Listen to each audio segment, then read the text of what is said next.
Olá, me chamo Gustavo Guedes Ribeiro, sou aluno do curso Química Bacharelado na Universidade Federal do Espírito Santo e fui um dos alunos contemplados a participar do programa Aristides Pacheco Leão de Estímulo a Vocações Científicas, que é um programa em parceria com a Academia Brasileira de Ciências com a FAPESP.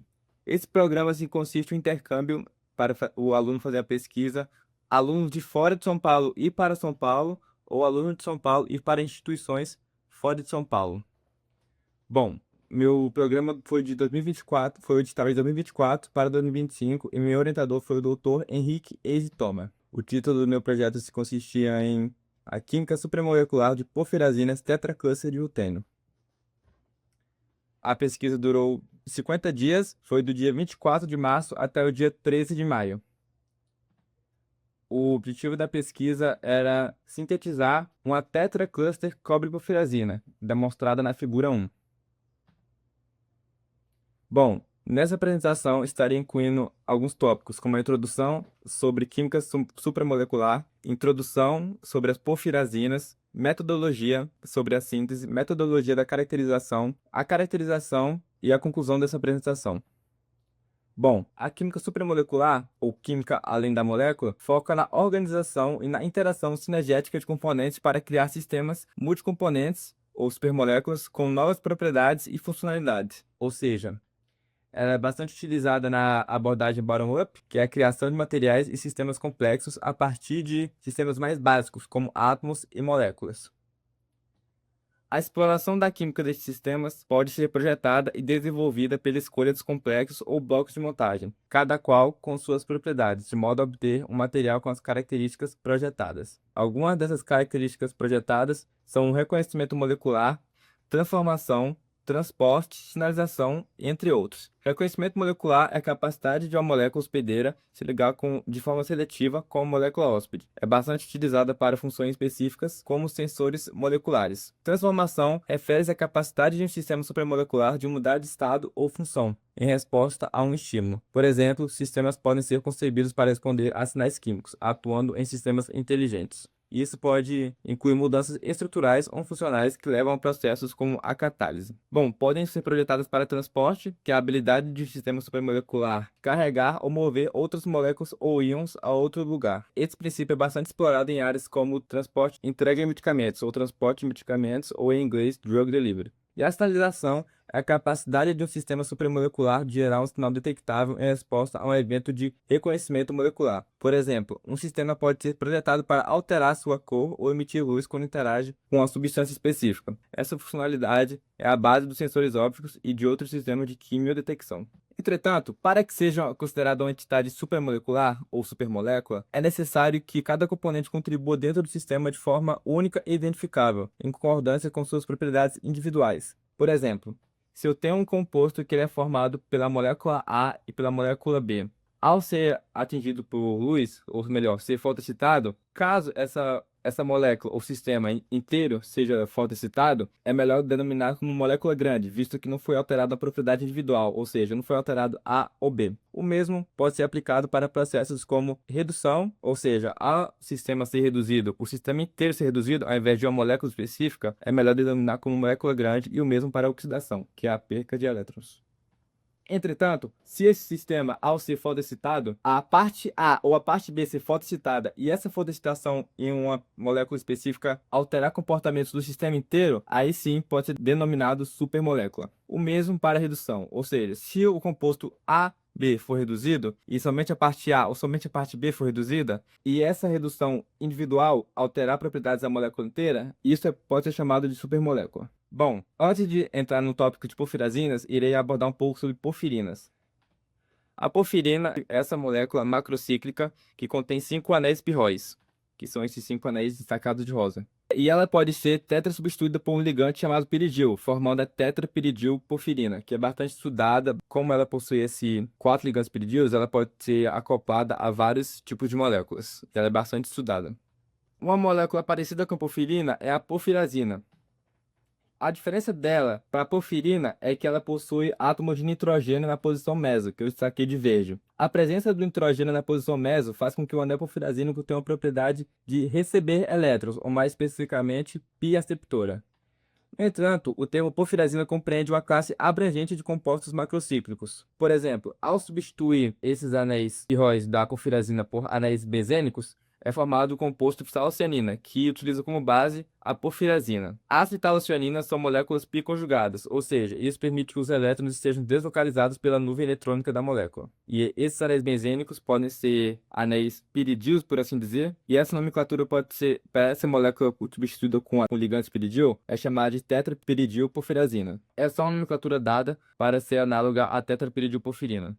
Por exemplo, aqui mostrado. Bom, tanto as porfirazinas e as porfirinas possuem capacidade de serem metaladas em seu núcleo, ou seja, no centro do macrocíclico há um vão e lá podem entrar íons metálicos. A adição de ligantes nas periferias de tanto a porfirina quanto a porfirazina ocorre nesses nitrogênios destacados de vermelho, apesar de que na porfirazina é estudado o acoplamento de ligantes pelos nitrogênios destacados de verde. Mas enfim, geralmente é utilizado o nitrogênio destacado de vermelho para acoplação nesses macrocíclicos. A diferença é que o acoplamento eletrônico entre os centros porfirínicos ligantes é mediado por uma ponte piridina não coplanar, ou seja, o ligante piridil nem sempre está em paralelo ao anel porfirínico, pois possui capacidade de rotacionar, ou seja, nem sempre o ligante piridínico ponte vai estar paralelo ao anel porfirínico. Às vezes, por ele conseguir rotacionar, pode estar em perpendicular.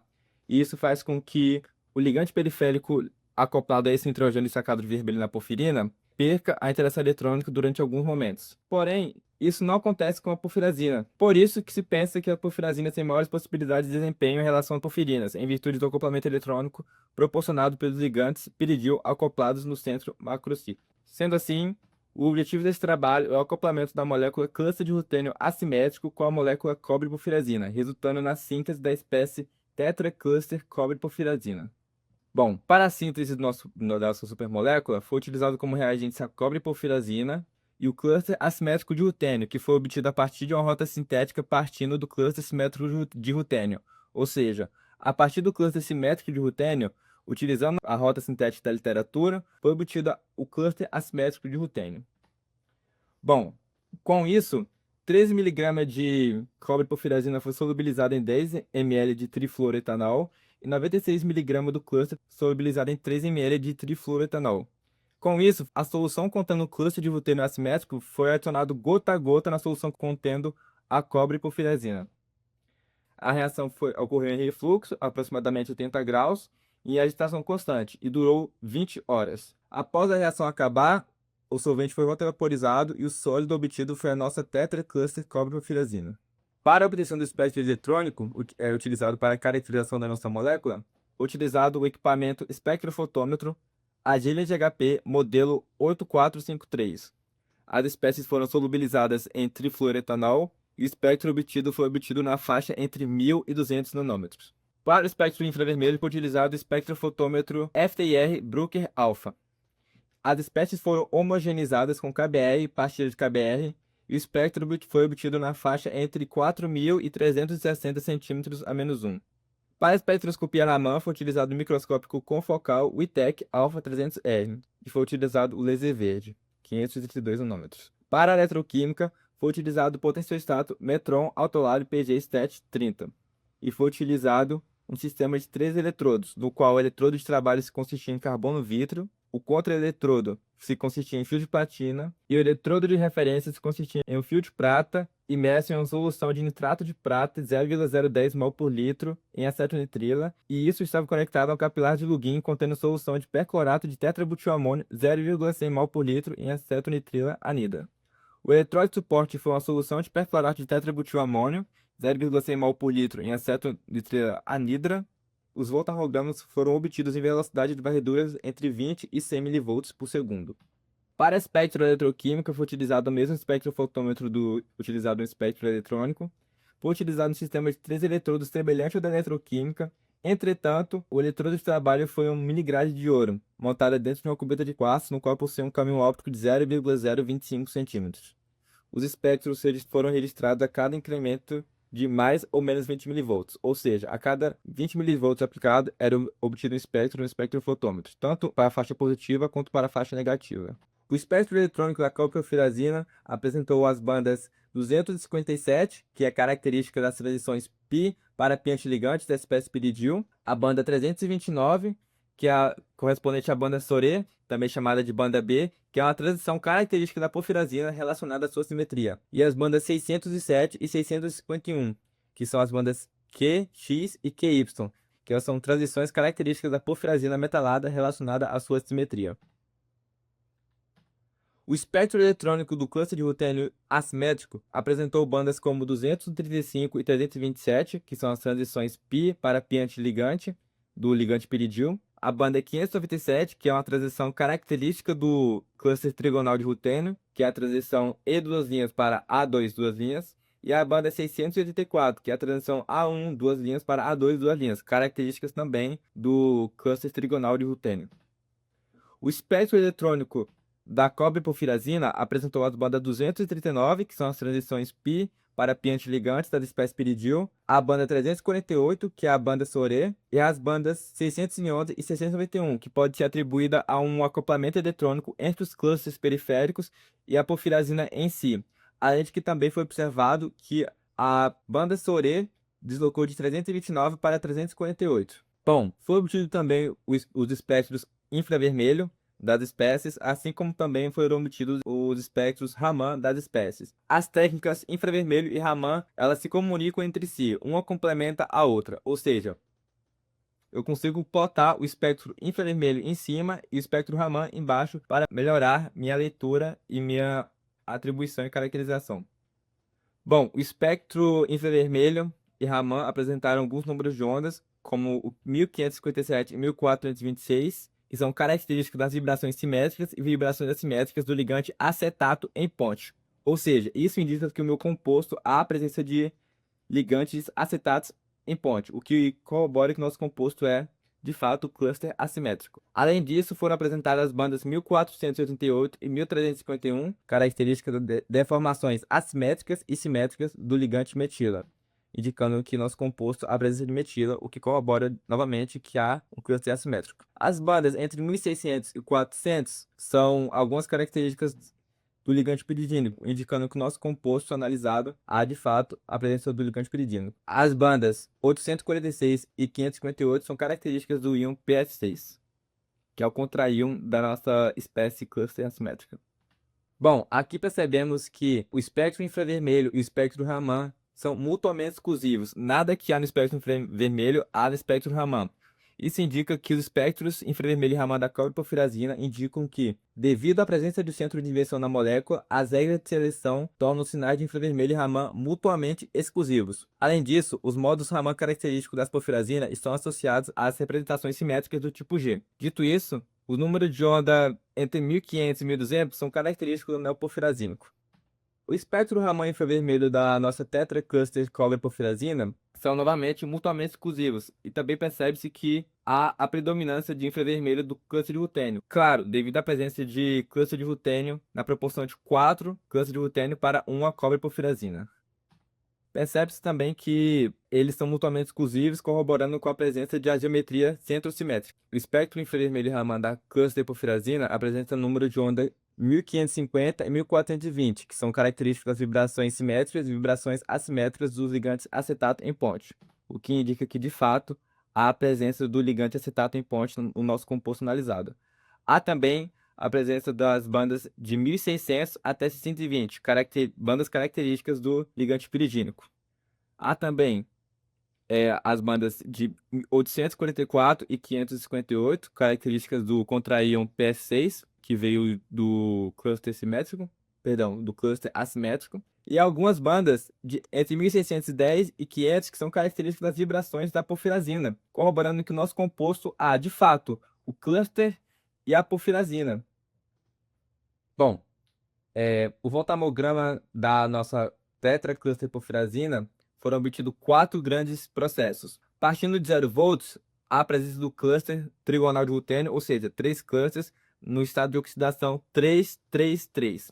Conforme o potencial vai aumentando, esse cluster passa do estado de oxidação 333 para o estado de oxidação 433.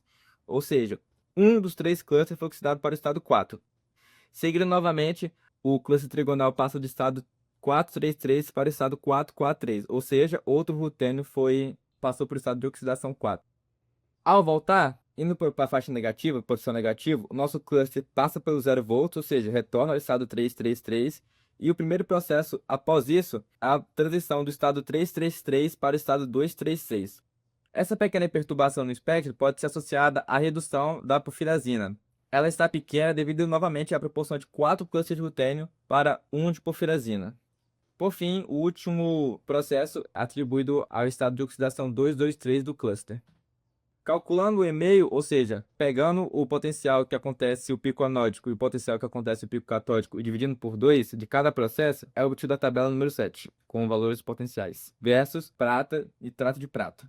Bom, na espectroeletroquímica, partindo de 0 volts e indo para menos 0,5 volts, o estado de oxidação do cluster passa de 333 para 233 e percebe-se o surgimento da banda E920, é a banda A2' para A2 duas linhas. Essa banda é característica do rutênio 2, no cluster trigonal.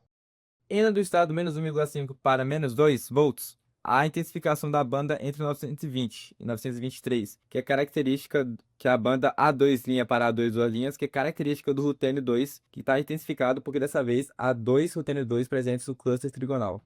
Para a faixa positiva, de 0,5 volts para 1 volt, há o surgimento da banda 795, que é a banda característica do rutênio 4 presente no cluster trigonal, que essa banda é a transição E'1 para A2. Além disso, as alterações nas bandas SORE e Q da porfirazina enquanto o cluster ou oxida ou reduz indicam que há uma interação entre eles. E também não foi feito a espectroeletroquímica de 1 até 2, porque essa é a faixa do solvente e isso comprometia a fidelidade da espectroeletroquímica. Utilizando o espectro Raman da nossa espécie tetracluster porfirazina reduzida após a redução com hidrazina e oxidada após a oxidação com peróxido de hidrogênio, você percebe que uma mudança significativa ocorre no anel porfirazínico após os clusters periféricos sofrerem processo de oxidação ou redução. Esse comportamento pode ser atribuído há uma forte comunicação eletrônica entre os clusters periféricos e o anel porfirazínico. Sendo assim, torna-se impossível de afirmar que as transferências eletrônicas ocorram somente nos clusters periféricos, sem que haja participação do anel porfirazínico. Em vez disso,